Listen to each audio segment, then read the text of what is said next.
Olá! Nesta nossa análise, a gente vai mergulhar fundo nas ideias de um dos livros mais impactantes sobre produtividade e desenvolvimento pessoal, Hábitos Atômicos, do James Clear. É um método, sabe? Um método comprovado para construir bons hábitos e, claro, se livrar dos ruins. E a gente vai ver exatamente como tudo isso funciona.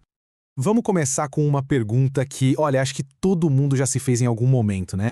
Por que é tão complicado começar a fazer exercício? Ou parar de deixar tudo para depois, mesmo quando a gente quer muito? É uma luta que parece universal. E a resposta talvez não seja bem a que a gente imagina. E aqui está a ideia central do livro. A razão pela qual a gente falha em mudar não é por falta de força de vontade, não é preguiça. O problema, na verdade, é a nossa abordagem. O sistema que a gente usa que está errado. A falha não está em quem somos, mas em como estamos tentando mudar. Isso nos leva direto para o primeiro grande conceito que precisa ser revisto. Essa obsessão que a gente tem por metas gigantescas. Todo mundo diz pra gente sonhar grande, mirar na lua, mas e se esse foco todo for justamente o que impede a gente de progredir? A distinção que o James Clear faz aqui é crucial. Metas são sobre o resultado que a gente quer alcançar. Já os sistemas, bom, eles são os processos que levam a esses resultados. Pensa só nisso. Tanto os vencedores quanto os perdedores muitas vezes têm as mesmas metas. Todo atleta olímpico quer a medalha de ouro. O que diferencia um do outro não é a meta, de jeito nenhum, mas sim o sistema de treino e melhoria diária. E é exatamente aqui que a mágica acontece.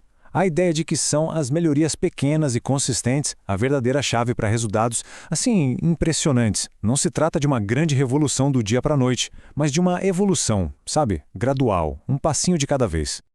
Melhorar apenas 1% todo dia parece quase nada, né?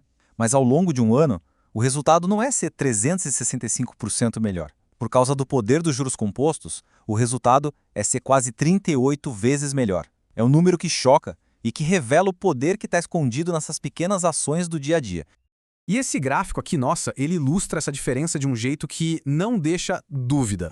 Enquanto as pequenas melhorias vão se acumulando de forma exponencial para cima, os pequenos deslizes também se acumulam, só que na direção oposta. Ser 1% pior a cada dia te leva a quase zero no final do ano. Os hábitos, como Claire diz, são os juros compostos do autoaperfeiçoamento. Então, por que tanta gente desiste no meio do caminho? Por causa disso aqui, o platô do potencial latente. A gente espera um progresso retinho, linear, mas os resultados mais poderosos dos nossos hábitos demoram para aparecer. É que nem aquecer um cubo de gelo. De menos 20 para 0 grau parece que nada acontece.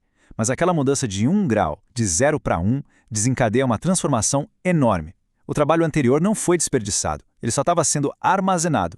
Essa citação do Jacob Riis resume a ideia perfeitamente. Cada hábito, cada pequena ação que a gente faz é como uma martelada na pedra. É a persistência que finalmente quebra a rocha, mas foi o acúmulo de todas as marteladas anteriores que tornou aquilo possível. Agora a gente vai para um nível ainda mais fundo. Mudar hábitos não é só sobre o que a gente faz, mas sobre quem a gente é. A mudança mais poderosa, aquela que dura, é a mudança de identidade. O Clear descreve a mudança como se fossem 3 camadas de uma cebola. A maioria das pessoas tenta mudar de fora para dentro. Foca no resultado que quer, depois pensa no processo. A abordagem mais eficaz é o exato oposto. Começa pela identidade, pelo tipo de pessoa que se quer ser. A diferença aqui pode parecer sutil, mas ela é profunda. A primeira pessoa ainda se vê como fumante. A segunda já mudou a própria identidade. A meta não é correr uma maratona, é se tornar uma pessoa que corre. A meta não é escrever um livro, é se tornar escritor. Faz toda a diferença. Na prática, o processo é bem simples, com 2 passos. Primeiro, decidir que tipo de pessoa se quer ser. Segundo, provar essa identidade para si mesmo com pequenas vitórias. Cada ação que a gente toma é como se fosse um voto para o tipo de pessoa em que a gente está se tornando. Ok, a gente já entendeu o porquê. Agora vamos mergulhar no como. Qual é a estrutura científica que está por trás de todo e qualquer hábito que a gente tem? Todo santo hábito segue esse ciclo de feedback no nosso cérebro. Primeiro tem um estímulo, um gatilho. Isso cria um desejo, que é a motivação para agir. Esse desejo leva a uma resposta, que é o hábito em si. E, finalmente, a resposta entrega uma recompensa, que satisfaz o desejo e ensina o cérebro a repetir o ciclo todo da próxima vez. E com base nesse ciclo, o Clear criou um framework, uma espécie de caixa de ferramentas super prática e fácil de lembrar. São as 4 leis da mudança de comportamento.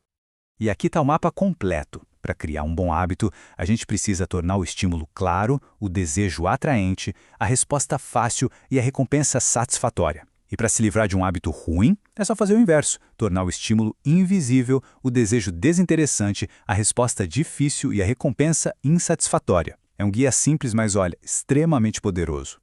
Essa frase, para mim, resume perfeitamente a filosofia central do livro. As metas dão a direção, claro, mas são os sistemas que garantem o progresso. No fim das contas, a qualidade da nossa vida depende diretamente da qualidade dos nossos hábitos.